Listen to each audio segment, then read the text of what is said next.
Assalamualaikum warahmatullahi wabarakatuh. Halo sobat mahasiswa, pada kali ini saya akan membahas mengenai perbandingan parliamentary threshold antara negara Indonesia dengan Jerman. Bersama saya Muhammad Iqbal Prawira dari program studi Ilmu Politik, Fakultas Ilmu Sosial dan Ilmu Politik, Universitas Siliwangi.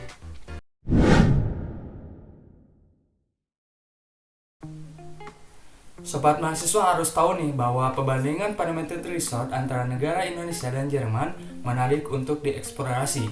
Dalam konteks ini, kita akan membandingkan parliamentary threshold antara Indonesia dan Jerman, di mana dua negara dengan sistem politik yang berbeda. Dengan memahami perbedaan ini, diharapkan kita dapat melihat bagaimana aturan ini mempengaruhi pembentukan parpol dan representasi politik di kedua negara tersebut. Teori pendekatan yang digunakan yaitu pendekatan tradisional legal.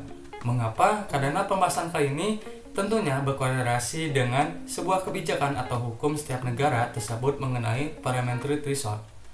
Untuk mendalami pembahasan kali ini, teman-teman harus tahu dulu apa itu parliamentary threshold.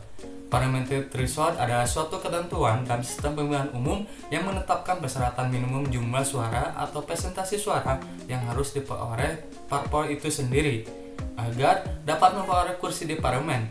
Dalam konteks ini, parliamentary threshold sering juga disebut sebagai ambang batas parlemen. Tujuan dari parliamentary threshold adalah untuk membatasi akses parpol kecil atau baru ke parlemen. Dengan adanya ambang batas parlemen, parpol harus mencapai persyaratan minimum tertentu untuk dapat memperoleh kursi di parlemen. Hal ini bertujuan untuk mencegah fragmentasi politik yang berlebihan dan memastikan stabilitas politik di parlemen. Atas bagaimana penerapan kedua negara tersebut, penerapan parliamentary threshold di Indonesia dimulai pada tahun 2004. Pada saat itu, aturan mengenai electoral threshold dinaikkan dari 2% menjadi 3% dari jumlah kursi DPR, memperoleh sekurang-kurangnya 4% jumlah kursi DPRD provinsi yang tersebar, sekurang-kurangnya di 1/2 jumlah kabupaten kota di seluruh Indonesia. Nah, kebijakan ini terdapat dalam pasal 414 dan pasal 415 Undang-Undang Nomor 7 Tahun 2017. Namun, implementasi parliamentary threshold di Indonesia belum sepenuhnya berhasil mencapai tujuan. Meskipun terdapat penurunan jumlah partai politik yang lolos ke parlemen dari 48 partai pada tahun 1999 menjadi 9 partai pada tahun 2014. Namun, pada pemilu tahun 2019, jumlah parpol yang lolos kembali meningkat menjadi 16 partai. Hal ini menunjukkan bahwa kebijakan parliamentary threshold belum sepenuhnya efektif dalam menyederhanakan sistem kepartaian di Indonesia.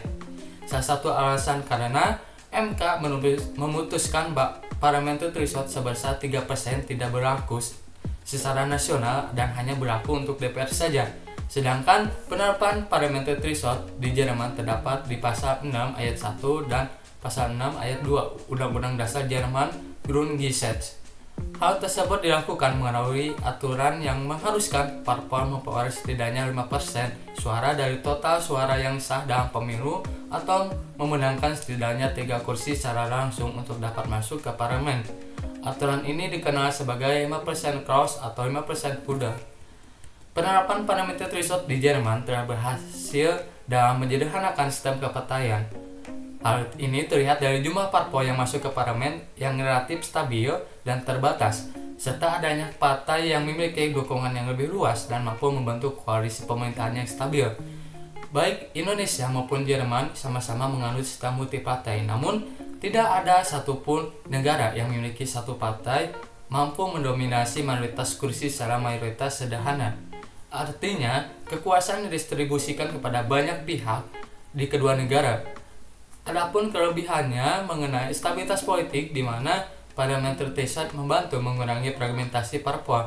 Hal ini dapat mengurangi potensi instabilitas politik dan memperkuat partai yang memiliki dukungan yang lebih luas. Karena kelebihan lainnya terkait efisiensi pemerintahan. Dengan jumlah partai yang lebih terbatas, pembentukan koalisi pemerintahan dapat dilakukan dengan lebih mudah dan cepat. Hal ini dapat meningkatkan efisiensi dalam pengambilan keputusan dan pelaksanaan kebijakan pemerintah. Sedangkan kekurangan parliamentary threshold dapat menghambat representasi parpol kecil dan minoritas yang mungkin memiliki pandangan atau kepentingan yang berbeda. Hal ini dapat mengurangi polaritas politik dan membatasi variasi opsi politik yang tersedia bagi pemilih. Juga terdapat argumen bahwa parameter threshold dapat menghambat keterwakilan yang adil dalam sistem politik. Mereka akan kesulitan untuk memperoleh kursi di parlemen, sehingga suara mereka tidak terwakili secara proporsional. Perihal tantangannya, suara dari parpol kecil atau minoritas pada akhirnya tidak terwakili secara proporsional. Hal ini dapat menimbulkan ketidakpuasan dan ketidakpercayaan terhadap sistem politik. Parliamentary threshold dapat dianggap sebagai pembatasan terhadap kebebasan politik dan hak parpol untuk berpartisipasi dalam proses demokrasi.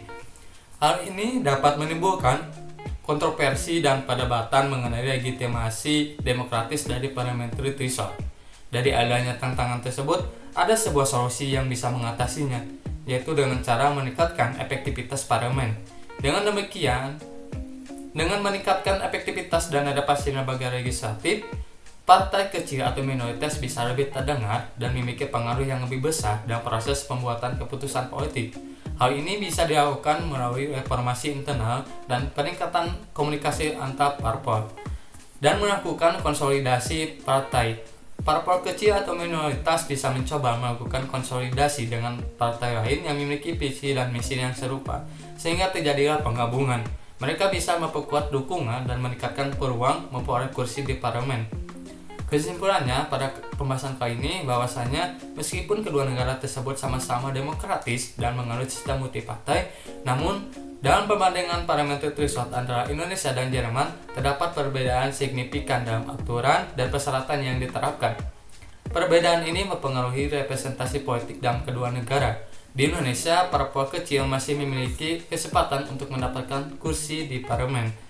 Namun di Jerman, parliamentary threshold menyebabkan parpol kecil atau memiliki kesulitan untuk memperoleh perwakilan di parlemen, yang pada akhirnya mengarah pada dominasi parpol besar, dan hal tersebutlah yang menyebabkan parliamentary threshold di Jerman berhasil.